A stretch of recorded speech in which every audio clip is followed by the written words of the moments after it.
የኢትዮጵያ ኦርቶዶክስ ተዋሕዶ ቤተክርስቲያን በየቤተ መቅደሱ ፊት ለፊት የሚቀመጥ የቅድስት ሥላሴ ስዕል አለ። ይህንን ስዕል በተመለከተ እንግዲህ በታቦትም ላይ በሁሉም አብያተ ክርስቲያናት የኢትዮጵያ ኦርቶዶክስ ተዋሕዶ ቤተክርስቲያን እንደዚሁም የኤርትራ ኦርቶዶክስ ተዋሕዶ ቤተክርስቲያን የቅድስት ሥላሴ ስዕል በሁሉም ቤተ መቅደሶች አለ። ይህንን ስዕል በተመለከተ አንዳንድ ሰዎች ሲያዩ መጀመሪያ የሚያነሱት ጥያቄ እግዚአብሔርን ማን አይቶት ሊሳል ይችላል ወይም እግዚአብሔር እንዴት ሊሳል ይችላል የሚል ጥያቄ ነው። በእርግጥም በስዕሉ ላይ በሦስት አረጋውያን አምሳል ተቀምጠው አብ፣ ወልድ፣ መንፈስ ቅዱስ ወይም ቅድስት ሥላሴ የሚል ስዕል እናያለን። ይህ ስዕል በእርግጥ እግዚአብሔርን ለመሳል የተሳለ ስዕል ነው ወይ? በዚህ ስዕልስ ምንድን ነው መባል የተፈለገው? በኢትዮጵያ ኦርቶዶክስ ተዋሕዶ ቤተክርስቲያን በሁሉም ስፍራ በቀኖና ተወስኖ ቤተ መቅደስ በሚገነባ ጊዜ ከፊት ለፊት የሚሳለው የቅድስት ሥላሴ ስዕል ነው።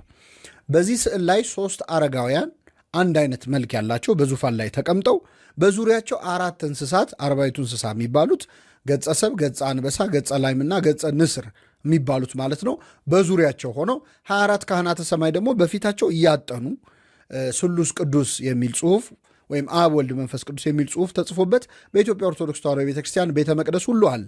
በታቦትም ላይ አለ፣ በብራና መጽሐፍት ላይ አለ። በብራና መጽሐፍት ድጉሰት ላይም እንደዚሁ በአንዳንድ በጥንታዊ በተለይ በብረት የሚሰሩ የተደጎሱ ጥንታዊ ብራናዎች ላይ የቅድስት ሥላሴን ስዕል እናገኘዋለን። ለመሆኑ ይህ ስዕል ምንድን ነው መነሻው? ከመቼ ጀምሮ ነው መሳል የጀመረው የሚለውን በደንብ ማየት ያስፈልገናል። ወደዚህ ከመምጣቴ በፊት የመጀመሪያውን ጥያቄ ትንሽ እንመልከተው። የመጀመሪያው ጥያቄ ምንድን ነው? እግዚአብሔርን ማን አይቶት ነው በዚህ መልኩ የተሳለው? ወይም ደግሞ አብ፣ ወልድ፣ መንፈስ ቅዱስ ተብሎ ስዕል ሲሳል፣ የሥላሴ ስዕል ሲሳል ታይቶ ያውቃል ወይ? እግዚአብሔር በባህሪው አይታይም አይደለው የሚል ጥያቄ ነው። ወደ መልሱ ሳንመጣ በነገራችን ላይ በኢትዮጵያ ኦርቶዶክስ ተዋሕዶ ቤተክርስቲያን ታይቶ የተሳለ አንድም ስዕል የለም። አይደለም የሥላሴ፣ የመላእክትም፣ የጻድቃንም፣ የሰማዕታትም፣ የድንግል ማርያምም የሁሉም ስዕላት ታይተው ይህን ይመስላሉ ተብሎ አይደለም የሚሳሉት። ለመሳልም መታየት ቅድመ ሁኔታ ሆኖ አያውቅም። ለምሳሌ መላእክት አይታዩ፣ አይጨበጡም፣ አይዳሰሱም።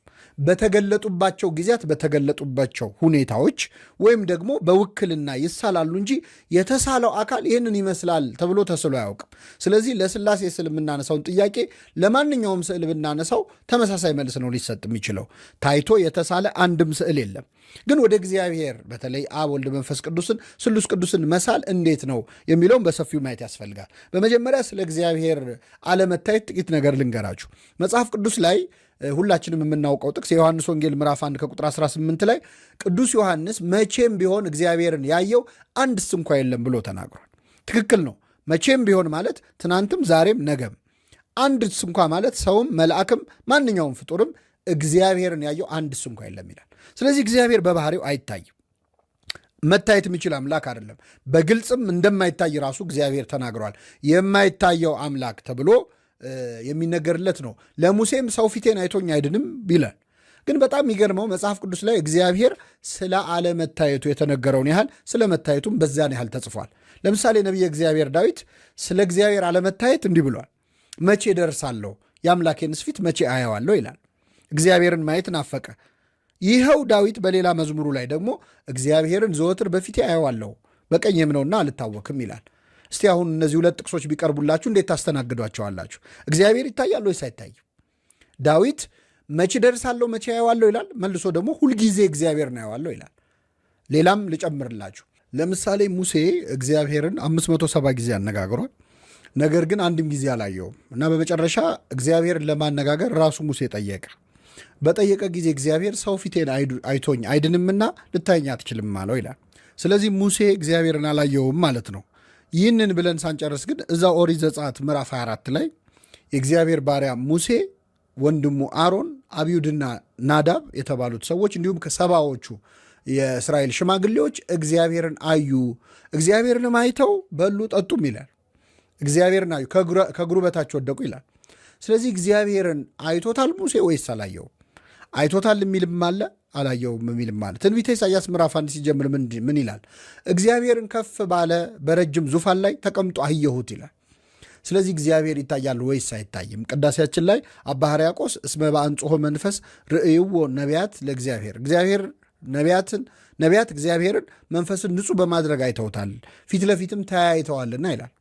ስለዚህ ነቢያት መንፈስን ንጹሕ በማድረግ አይተውታል ወይስ አላዩትም? መቼም ቢሆን ያየው የለም ይላል። ደግሞ መልሶ አዩት ደግሞ የሚል ለምን እናገኛለን? በአጭሩ ለመመለስ እግዚአብሔር መቼም ቢሆን ያየው የለም የተባለው ስለ ባህሪው ነው። እግዚአብሔርን በባህርየ መለኮቱ ወይም በአምላካዊ ባህሪው ወይም በኢሴንሱ ማለት ነው ማንም ሰው አላየውም አያየውምም፣ ለወደፊቱም ልናየውም አንችልም። ሰው ፊቴን አይቶ ሊድን አይችልም ማለት ፍጡር እግዚአብሔርን ለማየት አይችልም። እግዚአብሔር መታየት ሳይፈልግ ቀርቶ ሳይሆን እኛ እሱን የምናይበት አይን ስለሌለን አቅም ስለሌለን ነው። እንኳን እግዚአብሔርን እኛ ፀሐይን አፍጠን ማየት አንችልም። ብናይም እንታመማለን።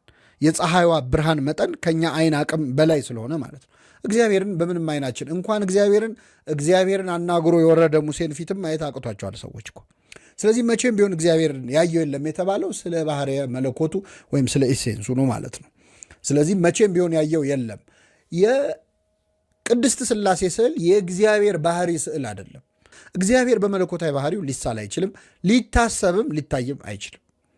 ከዛ ውጭ ግን እግዚአብሔር ራሱን በተለያዩ መልኮች ገልጿል። ነቢያት አየሁት ብሎ የጻፉት እሱን ነው። እግዚአብሔር በተለያየ መንገድ ከኦሪት ጀምሮ እስከ ሐዲስ ኪዳን ድረስ በልዩ ልዩ መንገድ ለአባቶቻችን ራሱን ይገልጥ ነበረ። የዕብራውያን መልእክት ምዕራፍ 1 ላይ በብዙ በነቢያት ከተናገረ በኋላ በአንድ ልጁ ተናገረን እንዳለው እግዚአብሔር በብዙ መንገድ ራሱን ገልጿል። በብዙ ጎዳና በብዙ መንገድ እግዚአብሔር ራሱን ያሳየባቸው መንገዶች አሉ። ስለዚህ በቤተ ክርስቲያናችን ቅዱሳት ስዕላት እግዚአብሔር በባህሪው አይሳልም፣ በተገለጠባቸው ነገሮች ግን ይሳላል።